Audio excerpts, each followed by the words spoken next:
நாமக்கல்லில் காதல் திருமணம் செய்த இளம்பெண் கழுத்தறுக்கப்பட்டு கொலை செய்யப்பட்டார். இது ஆணவ கொலை என்று சந்தேகிக்கப்படுகிறது. இந்த கொலை குறித்து நமது செய்தியாளர் துரைசாமியிடம் விரிவான விவரங்களை கேட்கலாம். துரைசாமி, காதல் திருமணம் செய்து கொண்ட அந்த பெண் யார்? இது ஆணவ கொலைதான் என்பதற்கான முகாந்திரம் என்ன?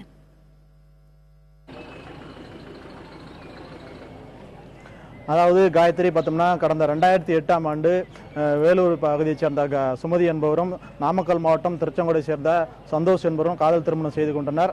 இவர்கள் திருமணம் செய்து கொண்டு சிறிது காலம் திருமணத்தை வெளி சொல்லாமல் இருந்த நிலையில் கடந்த 2012ஆம் ஆண்டு சுமதி தன்னுடைய பெண் வீட்டாரிடம் சொல்லியிருக்கார். அதனையடுத்து அவர்கள் திருமணத்தை ஏற்றுக்கொண்டு அவர்களை திருமண வரவேற்பு நடத்தியிருக்கிறார்கள். இந்த நிலையில் சந்தோஷின் குடும்பத்தினர் அந்த சுமதியை ஏற்றுக்கொள்ளாத நிலையில் அவரை ஏற்றுக்கொள்ளாத நிலையில் இருந்து வந்தது. இதனையடுத்து சந்தோஷும் சுமதியும் நாமக்கல்லில் தனி குடித்தனம் நடத்தி வந்தனர். இந்த நிலையில் கடந்த மாதம் சந்தோஷின் குடும்பத்தினர் சுமதி ஏற்றுக்கொள்வதாகவும் மீண்டும் ஒரு திருமணம் வைத்து திருமண வரவேற்பு விழா நடத்துவோம் என்று, அதாவது வருகின்ற 23வது நாளை மறுநாள் திருமண வரவேற்பு விழா நடத்தலாம் என்று சொல்கின்ற நிலையில் நேற்று தனியாக குடித்தனம் இருந்த அந்த வீட்டில் சுமதி கொலை செய்யப்பட்டிருக்கார். காயத்ரி, துரைசாமி, இந்த கொலை வழக்குல காவல்துறையோட விசாரணை எந்த அளவுல இருக்கு? இன்னும் யார்கிட்டலாம் காவல்துறை விசாரணை நடத்த போறாங்க?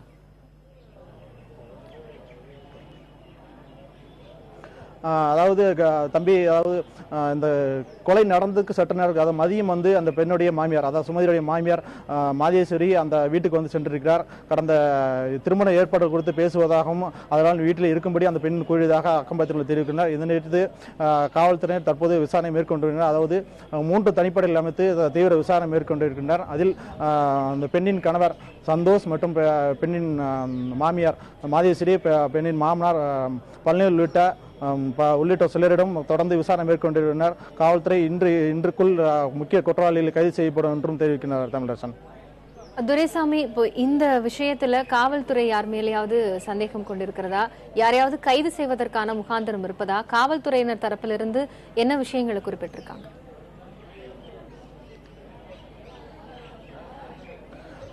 காயத்ரி, அதுக்கு முன்னாடி நம்மளுடைய பேசுறதுக்காக அந்த பெண்ணுடைய சகோதரர் குமரன் நம்மகிட்ட இருக்கார். அதாவது இந்த பெண் கொலை செய்யப்பட்ட முக்கிய காரணம், அதை பற்றி நம்ம பேசுவோம். குமரன், இப்போ சொல்லுங்க, உங்க சகோதரி கொலை பண்ணுறதுக்கு என்ன காரணம் நினைக்கிறீங்க? ஏன் இதுக்கு கொலை பண்ணணும்னு நினைக்கிறீங்க?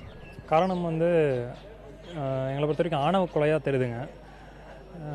முன்விரோதம் எதுவும் கிடையாது, ரொம்ப காமனான ஃபேமிலி தான் எங்களுது. நீங்கள் ஆல்ரெடி எல்லா விஷயமும் சொல்லிட்டீங்க. இப்போ ஒரு 8 வருஷத்தில் 4 வருஷம் யாருக்கும் தெரியாமல் இருந்தது. செகண்டு 4 வருஷம் எங்கள் வீட்டில் எல்லாருக்குமே தெரியும். எல்லாரோட பர்மிஷனோட போயிட்டு இருந்த சூழ்நிலையில் தான் இருந்தாங்க. எங்கள் அக்காவும் வீட்டுக்கு வருவா, எங்கள் சந்தோஷ் எங்கள் அக்காவோட புருஷன் அவரும் வீட்டுக்கு வருவார். இப்போ லாஸ்ட் மந்த்து கூட ஒரு ட்ரிப்லாம் போயிட்டு வந்தோம். எல்லோரும் ஒன்றா தான் போனோம். இப்போது கடைசி ஒரு 10 நாளாக பார்த்தீங்கன்னா அவங்க சந்தோஷோட வீட்டில் இந்த காதல் திருமணத்தை நாங்கள் ஏற்றுக்கிறோம் அப்படின்னு சொல்லிட்டு பேச்சு அடிபட்டதில் இவளை கூப்பிட்டு பேசினது, அது இல்லாமல் ஒரு சில டேட்ஸ் எல்லாம் ஃபிக்ஸ் பண்ணாங்க. எல்லாமே போஸ்ட்போன் ஆகிட்டே வந்தது. இப்போ ஃபார் எக்ஸாம்பிள் கடைசியாக சொல்லணுன்னா லாஸ்ட் 16ஆம் தேதி ஃபிக்ஸ் பண்ணியிருந்தாங்க. திருப்பதி போய் கல்யாணம் பண்ணிவிட்டு இருக்கிற தலைக்காட்டி உண்டியில் போட்டுட்டு இங்கே ஒரு ரிசப்ஷன் மாதிரி வைக்கிற மாதிரி. அது நடக்கலை. காரணம் என்னன்னு கேட்டிங்கன்னா, அவங்க ஒரு 8.5 பவுனில் தாலி கொடி செஞ்சுருந்தாங்க. வாங்க போகும்போது கை தவறி கீழே அறுந்து போச்சு அப்படின்னாங்க. 8.5 பவுனில் செய்கிற ஒரு சங்கிலி அறுந்து போகணும்னு சொல்கிறது நம்புகிற அளவுக்கு நாங்கள் குழந்தை கிடையாது. அது மட்டும் இல்லாமல் அதை அப்படியே போஸ்ட்போன் பண்ணி 23ஆம் தேதி வச்சுருக்காங்க. நிறைய நியூஸ் பேப்பரில் தப்பாக வந்திருக்கு. 20, 21, 22 கண்டபிளான டேட் வந்திருக்கு. பட் ஆக்சுவல் டேட் 23 அந்த தேதிக்கு வச்ச இதுக்கு இன்னும் பத்திரிக்கை அடிக்கலை, மண்டபம் பார்க்கல. எப்படி இதை நடத்திருக்க முடியும்? இது ஒரு கேள்வி. ரெண்டாவது பார்த்திங்கன்னா, எங்களுக்கு போலீஸ் மேலே ஃபுல் நம்பிக்கை இருக்குது. இப்போ கிவன் எஃப்ஐஆர் ஃபுல்லாக போட்டாச்சு. அதில் குற்றவாளி பேர் மென்ஷன் பண்ணாமல் தான் கொடுத்துருக்கோம். ஏன்னாக்கா நாங்கள் மென்ஷன் பண்ணுற ஒரு சில குற்றவாளிகள் ஒரு வேளை இல்லாமல் போயிட்டா, குற்றவாளிகளே இல்லாமல் போய் கேஸ் உடஞ்சு போயிடும். ஸோ தகுந்த குற்றவாளிகள் தண்டிக்கப்பட வேணுன்ற காரணத்தினால் போலீஸினுடைய அட்வைஸும் படி குற்றவாளிகள் அப்படின்னு பிளண்டாக தான் கொடுத்துருக்கோம். பட் எனக்கு பர்சனலாக ஒரு 4 பேர் மேலே சந்தேகம் இருக்குது.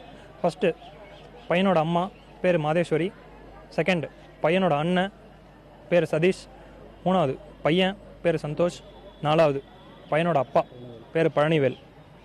இவங்க 4 பேர் மேலே தான் எனக்கு சந்தேகம் இருக்குது. இதை தாண்டி வேறு யாராவது கூட இருக்கலாம். போலீஸ் நம்ம 3 தனிப்படை அமைச்சு தேடிட்டு இருக்காங்கன்னு கேள்விப்பட்டேன். சந்தோஷம். கொஞ்சம் சீக்கிரம். அதாவது குமரன் குறிப்பிட்டது போல காவல்துறையினர் குற்றவாளி தேடிட்டு இருக்காங்க. விரைவில் கைது செய்யப்பட நம்பிக்கை தெரிவிச்சிருக்காங்க. காயத்ரி.